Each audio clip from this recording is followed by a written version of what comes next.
You're staring at a rental property listing, calculator in hand, margins looking tight, and suddenly you realize you forgot the one cost that could kill your entire deal.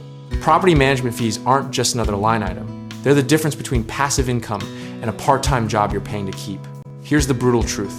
If you're buying anything more than 30 minutes from your front door, you need to factor in management from day one. The moment you tell yourself you'll handle it yourself to save money, you've already made the classic rookie mistake that turns landlords into burned out handymen. Let me paint you a picture of two investors both bought their first duplex in the same month for $200,000. One budgeted 10% for property management immediately. The other decided to self-manage and pocket that extra $2,000 a year, thinking they were being smart.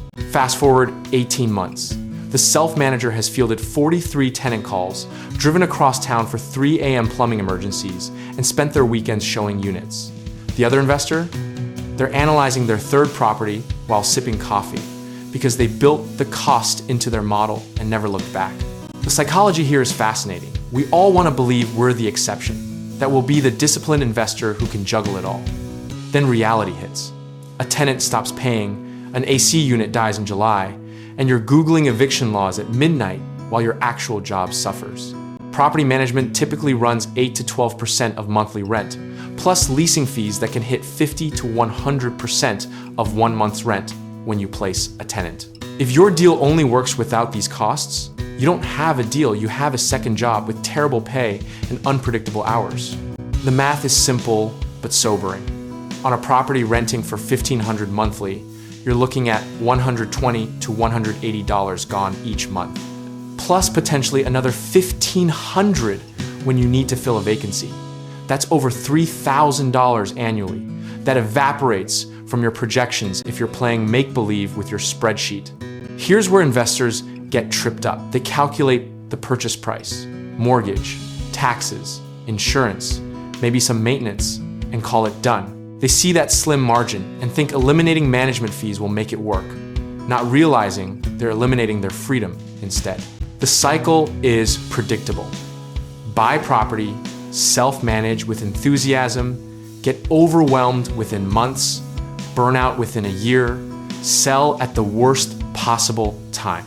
I've watched this play out dozens of times, and it always starts with the same flawed assumption that sweat equity scales. Warren Buffett talks about buying wonderful businesses at fair prices, and real estate is no different. If the numbers only work because you're willing to unclog toilets, it's not a wonderful business. Factor in professional management, and if the deal still pencils out, you've found something worth owning. The community wisdom here is consistent.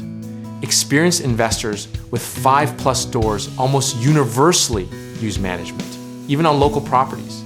They've learned that time is the ultimate scarce resource, and protecting it matters more than squeezing every dollar from a single property. Now, some people panic, thinking management companies are all incompetent and will destroy their investment through neglect. The reality is far less dramatic. Yes, you need to vet managers carefully, but a decent company running at 10% is infinitely better than you running yourself into the ground at 0. Think of it this way. Property management is insurance for your time and sanity, not just an expense. You're paying someone to handle the chaos so you can focus on finding the next deal, building wealth systematically instead of getting stuck in operational quicksand. The historical lesson from every real estate cycle is clear. Investors who scale successfully treat their portfolio like a business, not a hobby.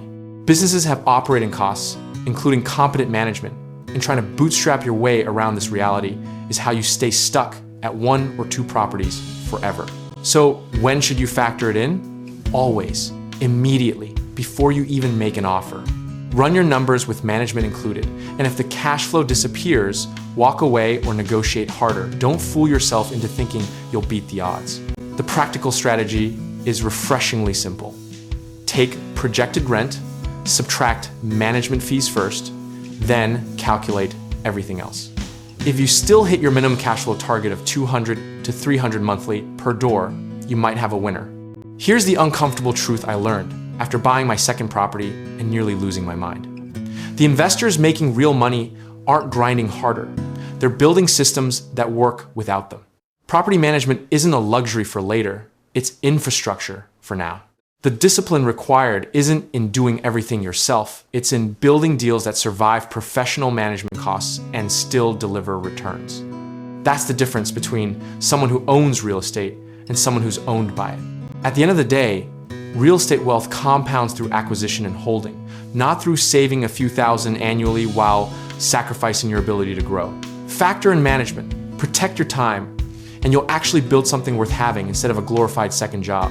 If you're ready to find investment properties that actually pencil out with proper management costs included, check out www.growthsense.com.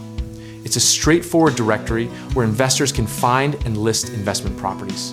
Nothing fancy, just deals worth analyzing.